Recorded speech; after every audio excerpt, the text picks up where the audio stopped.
Sabbath. So, nahali ko din ko sa itubangan para mo-share sa akong experience sa camping. And pag-camping last week, wala siya ko yung daghang experience ato kay wala mo ko na apel sa mga activities. Ang akong gato ito is nag-guide na ko sa mga bata, kami ni Kuya Ombre. So, mura akong na-learn na ito pag-camping is how to become responsible kay labi na kayo inikatikaon kay panawag mo sa mga bata grabe kagati ang ulo pero pag-awa ko dugay na man ako nakabitan niya ako rin mga talaga sa mga kay dugay mo siya sila malaway pag-awa mo inikatikaon and do wala nang ito ay kanang i-apply siya sa mga activities pero dapat yung mga unforgettable memories kay basta wala ko natin sa mga activities is kanang nag-watch ako po sa mga sports and also nag-meet po ko new friends dito labi na pag-social night and also ako na-learn po that and also ang kanina camping is this camping helped me become closer to God because I had more time to pray and reflect and feel His presence in nature. And now to everyone and happy Sabbath. Happy Sabbath, everyone. I would like to share a report about the recent 5-day Federation camping.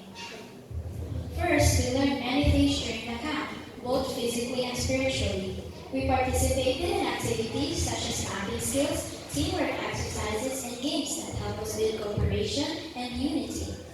We also had an opportunity to meet new friends and strengthen our relationship with one another.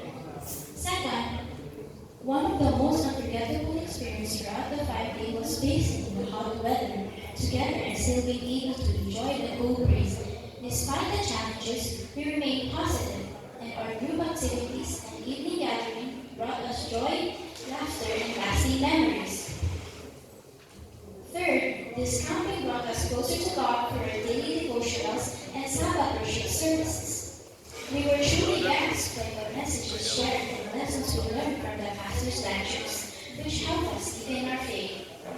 I would like to thank God for His protection throughout the camp and also extend my gratitude to the church members, parents, and leaders for their support. May God bless us all. Thank you and happy Sabbath. Amen. Praise the Lord. Happy Sabbath and good morning, everyone. Sabbath. During the camping, I learned that there is teamwork and unity. Sa mga activities, naka-feel ko teamwork sa akong unit.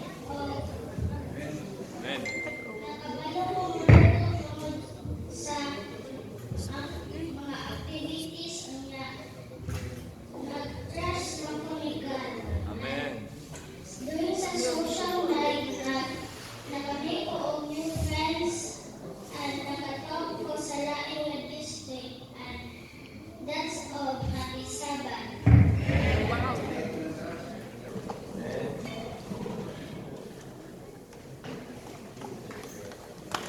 So mga kaisulano, as we can see, our youth yun mga kaisulan, especially kaya sila mga kaisulan, wala na namang ipastorya kaya maulaw, pati ko yung kaisulan dito mga kaisulan.